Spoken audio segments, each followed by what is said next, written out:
Hello, everyone. In the world of cybersecurity, we often talk about hackers, ransomware, and high-stakes digital warfare. But there is a massive gray area that often goes unnoticed until it's too late. It's called computer abuse. Now, you might be thinking, isn't that just another word for cybercrime? Not exactly. While all computer crimes are a form of abuse, not all computer abuse is necessarily a crime. Today, we're going deep into what computer abuse actually is, how it differs from legal definitions, and why it's one of the biggest headaches for modern organizations. Let's dive in. To understand computer abuse, we first have to draw a line between it and computer crime. Computer crime involves illegal acts. We're talking about things like identity theft, financial fraud, or launching a DDoS attack. These are governed by federal and state laws. Computer abuse, on the other hand, is a much broader umbrella. It refers to the unethical, unauthorized, or improper use of a system. The ruler we use to measure abuse isn't always the law. It's often an organization's acceptable use policy, or AUP. For example, browsing social media for 4 hours during your shift isn't a crime. You won't go to jail for it, but it is computer abuse because you are misusing company resources. Understanding this distinction is the first step in building a strong security culture. So what does this look like in the real world? Let's break it down into 3 main categories. First, we have resource misuse. This is the most common. It includes things like resource hoarding, where an employee uses the corporate network to download massive 4K movie files or torrents, slowing down the internet for everyone else. It also covers visiting inappropriate or dodgy websites that could expose the network to malware.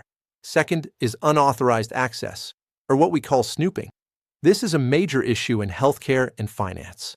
Imagine a nurse looking up a celebrity's medical records just out of curiosity, or an IT admin reading the CEO's private emails because they have the access keys.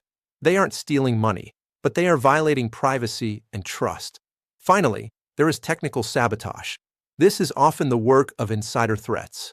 A classic example is a logic bomb, where a disgruntled programmer writes a hidden script that deletes the company database if their name is ever removed from the payroll.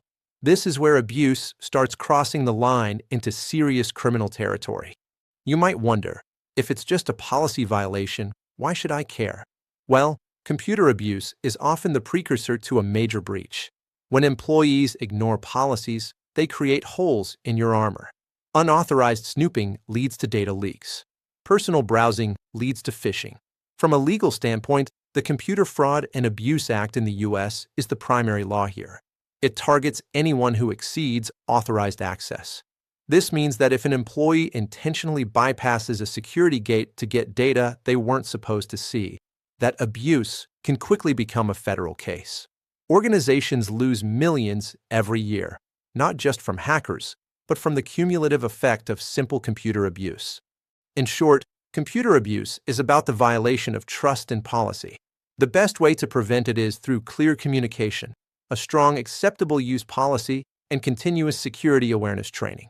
If you found this breakdown helpful, don't forget to hit the like button and subscribe for more cybersecurity insights. Would you like me to help you draft a sample acceptable use policy template that you can use for your own team or project? Just let me know in the comments or the chat. Thanks for watching and stay secure.